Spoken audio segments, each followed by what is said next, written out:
అంటే ఏదైతే మీరు అమితంగా ఇష్టపడిన పార్టీ, పెరిగిన పార్టీ, పెంచిన పార్టీ, అటువంటి పార్టీని కొన్ని కారణాల వల్ల బయటకు వచ్చిన తర్వాత మీరు చేస్తున్నటువంటి దాడి కానివ్వండి, అంటే అది న్యాయ పోరాటాలు కానివ్వండి, ప్రజల పక్షానే అయినప్పటికీ కూడా అది చూసేటప్పటికి కొంచెం అటువంటి భావన కలుగుతున్నది.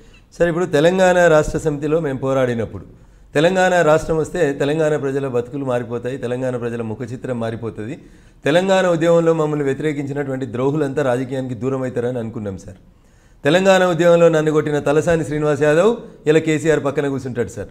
2001 కేసీఆర్ గారు డిప్యూటీ స్పీకర్ పదవికి, ఎమ్మెల్యే పదవికి రాజీనామా చేసినప్పుడు సిద్దిపేట అసెంబ్లీకి ఉప ఎన్నిక జరిగితే నాడు తెలుగుదేశం పార్టీలో మంత్రిగా ఉన్నటువంటి తలసాని శ్రీనివాస్ యాదవ్ గారు డబ్బు పెట్టెలతో వస్తే మేము సిద్దిపేటలో కొట్లాడతాం సార్, కొట్టుకుంటాం సార్, డబ్బు సూట్ కేసులు పట్టుకుంటాం, సిద్దిపేట 1 టౌన్లో కేసు అవుతుంది. నాటి తలసాని శ్రీనివాస్ యాదవ్ ఎన్నడూ జై తెలంగాణ అని తలసాని శ్రీనివాస్ యాదవ్ ఇలా తెలంగాణ రాష్ట్రం ఏర్పాటు అయిన తర్వాత కేసీఆర్ గారి పక్కన మంత్రి కూర్చుంటాడు సార్. జై తెలంగాణ అన్నోళ్ళందరేమో రోడ్ల మీద ఉన్నారు సార్, ఇంకా నై తెలంగాణ అన్నోళ్ళందరంతా కేసీఆర్ పక్కన కూర్చున్నారు సార్. తుమ్మల నాగేశ్వరరావు గారు సంవత్సరం క్రితం ప్లీనరీ ఖమ్మంలో పెట్టి చెప్తారు, పాలేరు ఉప ఎన్నిక కంటే ముందు ఏం చెప్తాడు చంద్రశేఖరరావు గారు, తుమ్మల నాగేశ్వరరావు నాకు కుడి భుజం లాంటి వాడు, కడియం శ్రీహరి గారు నాకు ఎడమ భుజం లాంటి వాళ్ళని. ఈ కడియం శ్రీహరి అనేటి ఆయన స్టేషన్ గన్పూర్లో ఉప ఎన్నిక జరిగితే అదే హరీష్ గారు ఇదే రఘునందన్ రావు గారు పోయి ప్రచారం చేస్తుంటే కావాలని మమ్మల్ని రెచ్చగొడుతూ ఆయన ఎవడో వచ్చిండు సిద్దిపేట ఎమ్మెల్యే నా కాలి గోటికి సరిపోడు అని మాట్లాడిండు. ఇలా కడియం శ్రీహరి గారు కేసీఆర్ గారి పక్కన ఉంటారు. తుమ్మల నాగేశ్వరరావు గారు ఖమ్మంలో ఎన్నడూ జై తెలంగాణ జెండా ఎగరని ఆయన నీకు 30 సంవత్సరాల దోస్తు. కడియంలు దోస్తులు, తుమ్మలలు దోస్తులు, తలసానులు దోస్తులు, మైనంపల్లిలు దోస్తులు, అందరూ తెలంగాణ ఉద్యమాన్ని వ్యతిరేకించిన వాళ్ళేమో ఇలా మంత్రులై పక్కన కూర్చున్నారు సార్. నాలాగా నమ్మి జెండా మోసిన వాళ్ళు 13 ఏళ్ల నుంచి కేసులు అయిన వాళ్ళు, జైల్లోకి పోయిన వాళ్ళు మాత్రం అప్రధాన్యమైనటువంటి పోస్టులలో ఉంచబడ్డారు, రోడ్డు మీద ఉంచబడ్డారు. ఇది అన్యాయం అని చెప్పి కేసీఆర్ని అయినా నిలదీస్తాం, తెలంగాణ రాష్ట్ర సమితి నాయకత్వాన్ని అయినా నిలదీస్తాం. ప్రజల న్యాయమైనటువంటి హక్కుల కోసమే. నేను ఇందాక అడ్వకేట్ జనరల్ పంచాయతీ చెప్పిన నేను నాడు రాజశేఖర రెడ్డి మాట్లాడిన మాట తప్పు, తెలంగాణ లాయర్లని కించపరిచిండని ఎట్లయితే చెప్తున్నామో ఇవాళ మీ పార్టీ బలం కోసం తలసానిల్ని, తుమ్మల్ని, కడియంని నీ పక్కన కూర్చోబెట్టుకోవడం కూడా సార్ అంతే తప్పు అవుతుందని చెప్తా ఉన్నాం. నేటి ఫిరాయింపుదారులే రేపు ఎప్పుడో ఒకరోజు ఫిరంగులై పేల్తారు కేసీఆర్ సారు, నిన్ను ముక్కలు చేస్తారని మేము తెలంగాణ రాష్ట్ర సమితి బాగుండాలని, తెలంగాణ రాష్ట్రం బాగుండాలని కోరుకునేటువంటి వ్యక్తులుగా చెప్తా ఉన్నాం. ఇది ఉన్మాదం కాదు, వాళ్ళ మీద చేస్తున్నటువంటి వ్యక్తిగతమైనటువంటి దాడి కాదు, కసితోటి చేస్తుంది కాదు, వాళ్ళు చేస్తున్న తప్పుల్ని పబ్లిక్ డొమైన్లో ఎండగట్టడంగా ఒక ప్రతిపక్ష నాయకుడిగా మా బాధ్యత మేము చేస్తాం. మీరు ఇందాక అన్నారు కడియం శ్రీహరి గారి మీద కూడా మీరు ఒక తీవ్రమైనటువంటి ఆరోపణ చేశారు. ఒక ఆయన నియోజకవర్గంలో జరిగినటువంటి ఒక కేసుకు సంబంధించి అది దాన్ని మీరు ప్రూవ్ చేయగలిగారా?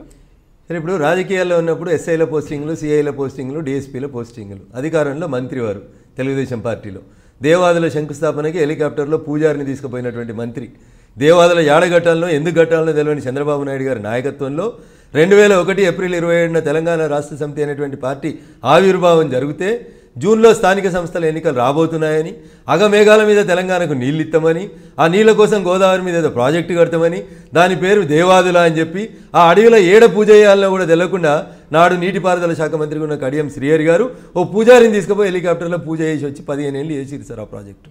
ఆ సందర్భంలో జై తెలంగాణ అన్న వాళ్ళందరినీ కూడా తెలుగుదేశం పార్టీ ఎమ్మెల్యేలు, మంత్రులు వాళ్ళే స్వయంగా కొట్టిరు. కొన్ని చోట్ల కొన్ని సందర్భాలలో వాళ్ళు కొట్టించారు. అమీన్ సాబ్ ఆ రోజు కొట్టిండు, మమ్మల్ని కేసులు చేసిండు, ఎలా కొట్టిండు, దానికి సాక్ష్యం ఏముంది, ఆధారం ఏముందంటే ఏముంటుంది సార్? తెలంగాణ ఉద్యమంలో మా మీద కేసులు పెట్టిరు, సొంత పార్టీ ఎంపీల మీద కూడా కేసులు పెట్టించింది కిరణ్ కుమార్ రెడ్డి గారి ప్రభుత్వం. ఏం ఆధారం ఏముంటుంది సార్? ఆడ ఎవరు చెప్తే కేసులు అవుతాయి సార్ ఎంపీల మీద? మీరు చెప్పండి. సొంత పార్టీకి సంబంధించినటువంటి ఎంపీల మీద కేసులు అయినాయి, ముఖ్యమంత్రి గారి నోటీసులో లేకుండా, రాష్ట్ర డీజీపీ గారు చెప్పకుండానే లోకల్ ఉన్నటువంటి అమీన్ సాబో, సిఐ సాబో పోయి కేసులు చేస్తారా సార్? జరుగుతుంది అట్లా? మీరు చెప్పండి. కడియం శ్రీహరి గారే కాదు, తెలంగాణ ఉద్యమాన్ని వ్యతిరేకించిన పట్నం మహేందర్ రెడ్డి దగ్గర నుంచి ఎవరైనా నేను ఆరోపించినటువంటి వ్యక్తులు ఎవరి పేర్లు అయితే చెప్పినో వాళ్ళందరూ తెలంగాణ ఉద్యమాన్ని వ్యతిరేకించిన వాళ్ళే, వాళ్ళనే వ్యతిరేకిస్తున్నాం మేము. నేను మళ్ళీ చెప్తా ఉన్నా, ఎవరైతే ఫిరాయింపుదారులను తీసుకొని ఇలా వాపును చూసి బల్బ్ అనుకుంటున్నాడో కేసీఆర్, ఈ ఫిరాయింపుదారులు రేపు ఎందుకుంటారు సార్? నేను ఉట్టే కంటే ముందు పోయి గాంధీ భవన్లో సభ్యత్వం తీసుకున్న పెద్ద మనిషి, ఈ రాష్ట్రంలో కాంగ్రెస్ పార్టీ ఇచ్చిన అన్ని పదవులు అనుభవించినటువంటి పెద్ద మనిషి, ఆయనతోటి బంగారు తెలంగాణ ఏంటి సార్? నాకు అర్థం కాలేదు. భూమికి బరువు, వాళ్ళకు వాళ్ళు బరువు, నడవడం రాదు, మాట్లాడడం రాదు, ఆలోచించడం రాదు, గీలతోటి బంగారు తెలంగాణ అంటే మీరు చెప్పేది డి శ్రీనివాస్ గారి గురించా? సార్ వ్యక్తులు ప్రాధాన్యం కాదు సార్, నేను చాలా స్పష్టంగా చెప్తా అంటే ఉన్నాను. డి శ్రీనివాస్ అది కేశవరావు గారైనా డి శ్రీనివాస్ గారైనా ఏమొస్తుంది సార్ వీళ్ళతోటి? అంటే అట్లా కదా 40 ఏళ్ళు ఆ పార్టీ నమ్మి పోషించి పిసిసి ప్రెసిడెంట్లు చేసి మంత్రులు చేసి ఉప ముఖ్యమంత్రులు స్థాయి దాకా తెస్తే అర్ధరాత్రి ఒక రాజ్యసభ సీటు కోసం పార్టీలు మారిపోయిన వాళ్ళు వీళ్ళతోటి బంగారు తెలంగాణ ఏమొస్తుంది సార్?